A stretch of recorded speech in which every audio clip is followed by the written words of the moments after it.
Hello students, welcome to Global Knowledge Academy. JEE Mains 2026க்கான section 1 எக்ஸாமோட application date and exam டேட்ஸை NTA release பண்ணிட்டாங்க.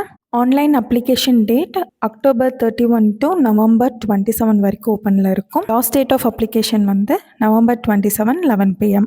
JEE Mains section 1 எக்ஸாமுக்கான date வந்து January 21 to January 30க்குள்ளே நடக்கும்னு NTA ரிலீஸ் பண்ணியிருக்காங்க. ஸோ ஸ்டூடெண்ட்ஸ் அப்ளிகேஷன் ஃபில் பண்ணும்போது அப்லோட் பண்ண வேண்டிய டாக்குமெண்ட்ஸ் என்னென்னா உங்களோட passport size photo up to 80% உங்கள் ஃபேஸ் கவர் அப் ஆகிற மாதிரி வித் ஒயிட் பேக்ரவுண்ட். செகண்ட் உங்களோட சிக்னேச்சர். தேர்ட் ஐடென்டிட்டி ப்ரூஃப், அதாவது உங்களோட ஆதார் கார்டு இன் PDF ஃபார்மேட். ஃபோர்த் உங்களோட 10th மார்க் ஷீட் இன் PDF ஃபார்மேட். இந்த டாக்குமெண்ட்ஸ் எல்லாமே வந்து 10 KBலேருந்து 300 KBக்குள்ளே இருக்கிற மாதிரி பார்த்துக்கோங்க. ஸோ ஸ்டூடெண்ட்ஸ் அப்ளிகேஷனுக்கான லாஸ்ட் டேட் வந்து நவம்பர் 27. அதுக்குள்ளே உங்களோட அப்ளிகேஷன்ஸை ஃபில் பண்ணிக்கோங்க. நம்ம குளோபல் நாலேஜ் அகாடமியில் online and offline tuition for all both ஸ்டூடெண்ட்ஸ்க்கு நடத்திட்டு இருக்கோம்.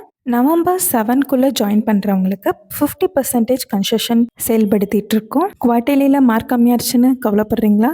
கவலையை விடுங்க. நம்ம குளோபல் நாலேஜில் ஜாயின் பண்ணுறது மூலிமா உங்களுக்கு மேக்ஸ், கெமிஸ்ட்ரி, பயாலஜிக்கான எக்ஸ்க்ளூசிவ் டீச்சர்ஸோட ஹையஸ்ட் ஸ்கோர்ஸ் எடுக்க முடியும். இந்த டியூஷனில் ஜாயின் பண்ணணும்னு நினைக்கிறீங்களா? அப்போ குளோபல் நாலேஜ் அகாடமிக்கு ஒரு கால் பண்ணுங்கள்.